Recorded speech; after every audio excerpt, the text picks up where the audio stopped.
नमस्कार, मैं हूं आंचल और आप देख रहे हैं डीबी लाइव की स्पेशल रिपोर्ट। राम मंदिर का उद्घाटन 22 जनवरी को होने जा रहा है। एक तरफ बीजेपी तैयारियां कर रही है, घर घर अक्षत बांटे जा रहे हैं, तो दूसरी तरफ इसको लेकर सवाल खड़े हो रहे हैं और ये सवाल कोई और नहीं बल्कि शंकराचार्यों ने उठाए हैं। शंकराचार्यों का ये कहना है कि किस तरीके से 22 जनवरी को जो उद्घाटन समारोह हो रहा है वो सही नहीं है। राम मंदिर अभी अधूरा है और इसके साथ ही तिथि को भी लेकर उनके तरफ से बयान दिया गया है। अब ऐसे में बीजेपी और उनके जो आईटी सेल के लोग हैं वो ये कह रहे हैं कि जो कुछ भी ये कहा जा रहा है ये सिर्फ इसलिए कहा जा रहा है क्योंकि वो मोदी को नहीं चाहते और मोदी जो हैं वो राम मंदिर का उद्घाटन कर रहे हैं, इसीलिए इस तरह की बयानबाजी की जा रही है। लेकिन अब सवाल यहां पर यह खड़ा हो रहा है कि धर्म से जो जुड़ा मुद्दा है, क्या अब उसे मोदी डिसाइड करेंगे या फिर जो धर्माचार्य हैं वो डिसाइड करेंगे, जो संत महात्मा है वो डिसाइड करेंगे या फिर बीजेपी के नेता और कार्यकर्ता डिसाइड करेंगे? अब इसी को लेकर लगातार हंगामा मचा हुआ है। दरअसल काफी दिनों से यह मामला चल रहा है। पहले निश्चलानंद सरस्वती जो शंकराचार्य हैं उन्होंने बयान दिया और फिर उसके बाद शंकराचार्य अभिमुक्तेश्वरानंद सरस्वती ने बयान दिया और उनके बयान के बाद चंपत राय का एक बड़ा बयान सामने आया, जिसके बाद इस पर जमकर राजनीति हो रही है। और राजनीति के साथ साथ फिर शंकराचार्य ने इस पर फिर पलटवार भी किया और उन्होंने ये कहा कि अगर ऐसा है तो फिर जो चंपत राय बैठे हुए हैं मंदिर ट्रस्ट के प्रमुख बन के, उनको राम मंदिर को रामानंद संप्रदाय को सौंप देना चाहिए। अब एक एक करके आपको पूरा बयान बताएंगे और मामला क्या है वो भी आपको बताएंगे कि किस तरीके से बीजेपी अपने ही जाल में फंस गई है।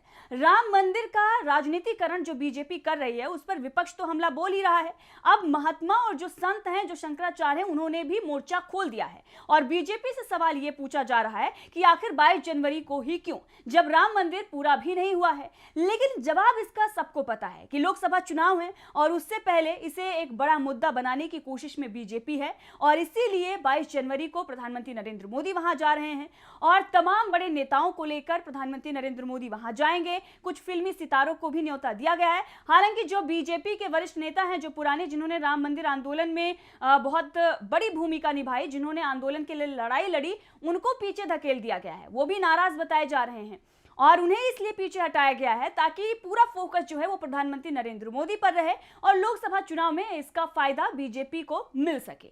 लेकिन अब इस पर जब बड़ा सवाल शंकराचार्य ने उठाया और उन्होंने ये कहा कि हम चारों शंकराचार्य जो हैं वो नहीं जा रहे हैं राम मंदिर उद्घाटन में क्योंकि मंदिर अधूरा है, और इसके साथ ही पत्नी को लेकर भी सवाल खड़ा किया गया कि अगर उद्घाटन जो है प्रधानमंत्री नरेंद्र मोदी करते हैं तो उनकी पत्नी उनके साथ नहीं है। इस पर सवाल खड़ा होता है क्योंकि जो भी शुभ कार्य होते हैं वो पत्नी के साथ ही किया जाना चाहिए। जब इस तरह का बयान सामने आया तो जो ट्रस्ट बना है राम मंदिर के लिए, उनके प्रमुख जो हैं चंपत राय, उन्होंने बड़ा बयान दिया। उन्होंने कहा कि ये जो मंदिर बन रहा है ये रामानंद संप्रदाय का है, ये शैव का नहीं है, ये शाक्तों का नहीं है। और उसके बाद ये मामला बढ़ गया, जिसके बाद शंकराचार्य ने इस पर पलटवार किया और शंकराचार्य अभिमुक्तेश्वरानंद सरस्वती ने क्या कुछ कहा है वो आपको सुनाते हैं। किस तरीके से बीजेपी की पोल खुल रही है, सुनिए। कि रामानंद जो संप्रदाय है उसका अगर ये मंदिर है तो चंपत राय वहाँ पर क्यों है, वहाँ पर और दूसरे लोग क्यों हैं? फिर ये लोग हटें और हट करके रामानंद संप्रदाय को सौंपें, प्रतिष्ठा के पहले सौंप दें। रामानंद संप्रदाय के लोग ही वहाँ प्रतिष्ठा करेंगे, हमें मंजूर है। हम एंटी मोदी नहीं है, लेकिन हम एंटी धर्मशास्त्र भी नहीं होना चाहते। अब देखिए बात ये है, ये कब कहा उन्होंने? कल वक्तव्य आ गया। हाँ, उसके संदर्भ में उन्होंने अपना नया संदर्भ, चारों शंकराचार्य वहाँ पर नहीं जा रहे हैं। कारण क्या है, क्यों नहीं जा रहे हैं? किसी राग द्वेष के कारण नहीं, बल्कि शंकराचार्यों का ये दायित्व है कि वो शास्त्र विधि का पालन करें और करवाएं। अब वहाँ पर शास्त्र विधि की उपेक्षा हो रही है। सबसे पहली उपेक्षा क्या है कि मंदिर अभी पूरा बना नहीं और प्रतिष्ठा की जा रही है। कोई ऐसी परिस्थिति नहीं है कि अपने को अचानक कर देना पड़े। देखो, किसी समय 22 दिसंबर की रात को वहाँ पर मूर्तियाँ रख दी गई थी। वो एक परिस्थिति थी कि रात को 12 बजे जा करके घुस करके रख दिया रामचंद्र दास परमहंस आदि लोगों ने, उस समय के जो वहाँ के कलेक्टर थे नैयर साहब के सहयोग से। और उसके बाद 1992 में ढांचा ढाया गया। उस समय कोई मुहूर्त थोड़े देखा जा रहा था। उस समय जैसी परिस्थिति थी उसी में आनन फानन में तंबू तान करके भगवान की मूर्ति गायब हो गई थी। उसको फिर उनके राजा साहब के घर से उनके दादी जी की मूर्ति मांग करके उसको ला करके रख दिया गया। उसकी पूजा होती रही। किसी ने प्रश्न उठाया? किसी शंकराचार्य ने नहीं प्रश्न उठाया कि भाई ये क्यों किया जा रहा है, मुहूर्त नहीं है, क्योंकि उस समय परिस्थिति थी। लेकिन आज ऐसी कोई परिस्थिति नहीं है कि हमको जरूरी हो गया कि आज 22 तारीख को ही कर दें। आज तो हमारे पास पूरा मौका है, हम अच्छे से बना करके प्रतिष्ठा कर सकते हैं। लेकिन फिर भी अधूरे मंदिर में प्रतिष्ठा कर दी जा रही है, तो ये हम कैसे स्वीकार कर लें? ये हमको कहना ही पड़ेगा पूछे जाने पर कि ये ठीक नहीं है। तो आपने सुना, शंकराचार्य ये कह रहे हैं कि राग द्वेष के चलते हम वहां पर जाने से मना नहीं कर रहे, बल्कि वहां पर शास्त्र की उपेक्षा हो रही है और इसके साथ ही धर्म के खिलाफ है, इसीलिए हम वहां पर जाने से मना कर रहे हैं। और इसके साथ ही उन्होंने ये भी कहा कि अभी कोई ऐसी जल्दबाजी नहीं है कि 22 जनवरी को ही प्राण प्रतिष्ठा हो, 22 जनवरी को ही राम मंदिर का उद्घाटन हो। इसीलिए अब इस पर प्रश्न चिन्ह जो है वो लग रहा है, इस पर सवाल खड़े हो रहे हैं। अब जब इस तरीके से शंकराचार्य ने ही सवाल उठा दिए कि धर्म के खिलाफ है, तो बीजेपी आखिर क्यों 22 जनवरी को ही कराने पर तुली हुई है? जवाब आप सबको पता है। जवाब यही है कि लोकसभा चुनाव है और लोकसभा चुनाव से पहले प्राण प्रतिष्ठा करके प्रधानमंत्री नरेंद्र मोदी वहां जाएंगे और वहां पर एक तरीके से इवेंट की तैयारी चल रही है, वहां पर फोटोशूट होगा और उसके बाद लोकसभा चुनाव में इसका इस्तेमाल किया जाएगा। इसीलिए अब ये हम नहीं बल्कि सोशल मीडिया पर इस तरह के जो बातें हैं, इस तरह के और जो बयान है वो चल रहे हैं। अब ऐसे में विपक्ष भी हमला बोल रहा है, क्योंकि विपक्ष ने भी सवाल यही खड़ा किया था कि आखिर इतनी जल्दबाजी क्यों है, अधूरे मंदिर में प्राण प्रतिष्ठा क्यों हो रही है, प्रधानमंत्री नरेंद्र मोदी उद्घाटन क्यों कर रहे हैं। यह सवाल विपक्ष के द्वारा भी उठाया जा रहा है और ये इसलिए उठाया जा रहा है क्योंकि धर्म का जो मुद्दा है वो पर्सनल होता है, लेकिन यहाँ पर राजनीतिक फायदे के लिए एक इवेंट की तरह इसे प्रस्तुत किया जा रहा है और एक तरीके से जो धर्म गुरु हैं हमारे, उनकी भी उपेक्षा की जा रही है, शास्त्रों की भी उपेक्षा की जा रही है, ये सब कुछ बताया जा रहा है।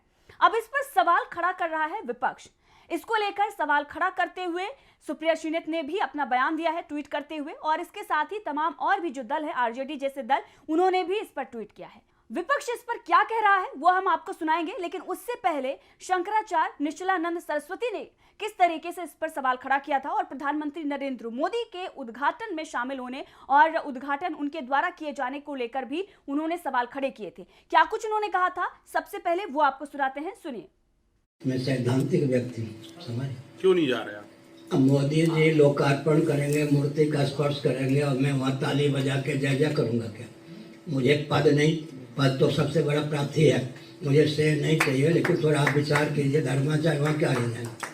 सही बात। जो माने योगी भी हो गए मोदी जी, योगासन भी सिखाते हैं, धार्मिक क्षेत्र में भी हस्तक्षेप कर ही रहे हैं, तो वहाँ जाके शंकराचार्य ताली बजाएंगे, वो अधिक से अधिक यूँ कर लेंगे और क्या करेंगे। वैसे लोग जो होते हैं ना बड़े धनी, वो कैसे प्रणाम करते हैं मालूम?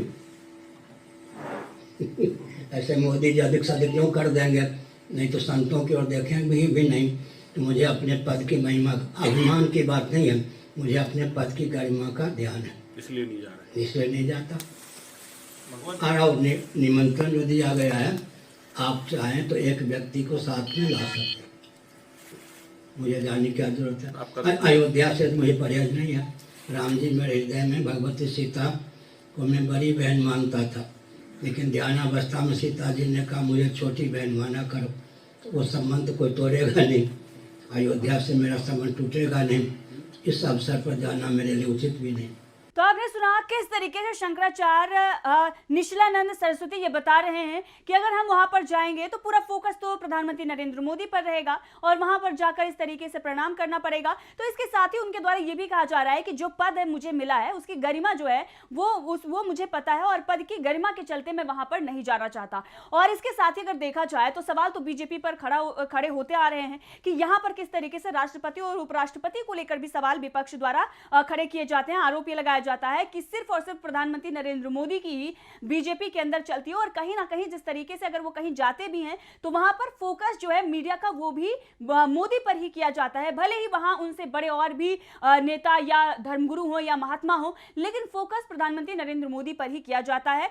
और वहां पर अगर कोई झुककर प्रणाम नहीं करता है तो फिर उसके साथ क्या होता है, ये तमाम जो बातें हैं वो आए दिन सुनने को मिलती हैं। अब ऐसे में तमाम सवाल जो हैं वो बीजेपी से पूछे जा रहे हैं। विपक्ष के नेता किस तरीके तरीके से इसको लेकर हंगामा बोल रहे हैं, क्योंकि अगर धर्मगुरु जो हैं वो इसका विरोध कर रहे हैं, अगर वो आमंत्रण उनको दिया गया उसको स्वीकार नहीं कर रहे हैं, अगर वो सवाल खड़ा कर रहे हैं तो एक बड़ा मुद्दा बन जाता है। क्योंकि राम मंदिर का मुद्दा जो है वो धर्म का मुद्दा है, वो आस्था से जुड़ा हुआ मामला है। उसका राजनीतिकरण जो बीजेपी कर रही है वो ठीक नहीं है और जनता भी इस बात को समझ रही है। भले ही जनता को इंतजार था कि कई सालों के बाद मंदिर बन रहा है और जनता खुश भी है, लेकिन जिस तरीके से अपने पॉलिटिकल एजेंडे के लिए इसका इस्तेमाल किया जा रहा है उससे कहीं ना कहीं निराशा है और कहीं ना कहीं जो धर्मगुरु हैं वो भी इससे निराश हैं और नाराज भी नजर आ रहे हैं।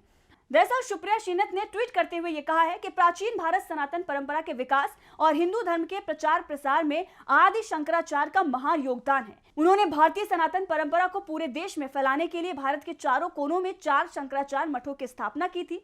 ये चारों मठ आज भी 4 शंकराचार्यों के नेतृत्व में सनातन परंपरा का प्रचार व प्रसार कर रहे हैं। आदि शंकराचार्य ने इन चारों मठों के अलावा पूरे देश में 12 ज्योतिर्लिंगों की भी स्थापना की थी। और इसके साथ ही सुप्रिया श्रीनाथ ने यह भी कहा है कि ये चारों शंकराचार्य नाराज हैं, इन्होंने बीजेपी के प्रोपेगेंडे का बहिष्कार किया है, ये अयोध्या नहीं जाएंगे। तो आपने देखा किस तरीके से सुप्रिया श्रीनाथ ने यहाँ पर सवाल खड़ा किया है और सुप्रिया श्रीनाथ ने चारों जो शंकराचार्य हैं उनके नाम भी बताए हैं कि ये 4 शंकराचार्य हैं और इन्होंने बहिष्कार किया है। एक तरीके से जो बीजेपी इसका राजनीतिकरण कर रही है उसका विरोध उन्होंने किया है।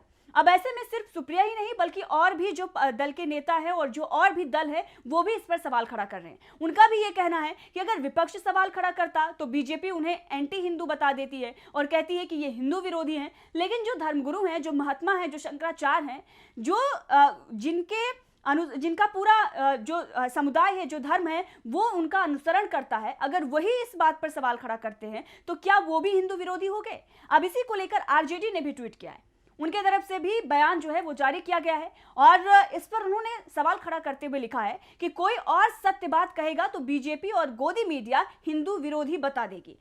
ज्योतिष पीठ के शंकराचार्य ने यह कहा है कि चारों शंकराचार्य प्राण प्रतिष्ठा में नहीं जा रहे हैं। राम मंदिर का निर्माण अधूरा है, अधूरे मंदिर में प्रतिष्ठा नहीं हो सकती। और इसके साथ ही हमने जो आपको बयान सुनाया वो बयान भी यहाँ पर आरजेडी की तरफ से पोस्ट किया गया था और ये कहा गया कि सुनिए किस तरीके से इसका विरोध हो रहा है।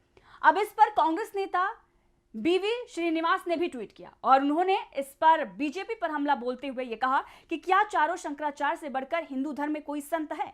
क्या शंकराचार्य भी अब हिंदू विरोधी है? आखिर मीडिया के चारों शंकराचार्य पर चर्चा क्यों नहीं कर रहा? आखिर मीडिया चारों शंकराचार्य पर चर्चा क्यों नहीं कर रहा है? क्या मोदी अब हिंदू धर्म के सबसे बड़े संतों शंकराचार्य से भी बड़े हो चले हैं? ये सवाल यहां पर कांग्रेस की तरफ से दागा गया है और उनके नेता लगातार सवाल खड़ा कर रहे हैं और ये सवाल जनता भी पूछ रही है कि क्या प्रधानमंत्री नरेंद्र मोदी संतों से भी बड़े हो गए हैं? क्या वो शंकराचार्य से भी बड़े हो गए हैं? लगातार ये जो सवाल है वो सोशल मीडिया पर उठाए जा रहे हैं और मीडिया किस तरीके से सिर्फ प्रधानमंत्री नरेंद्र मोदी को दिखा रहा है, सिर्फ उन्हीं पर बातें जो है हो रही हैं। अब ऐसे में सवाल यह है कि बीजेपी जो राम मंदिर का मुद्दा लोकसभा चुनाव से पहले भुनाने की कोशिश कर रही थी, उसे किस तरीके से यहां पर बड़ा झटका लगते हुए नजर आ रहा है और धर्मगुरुओं ने ही इसका विरोध करना शुरू कर दिया है और इस पर सवाल खड़े करने उन्होंने शुरू कर दिए हैं।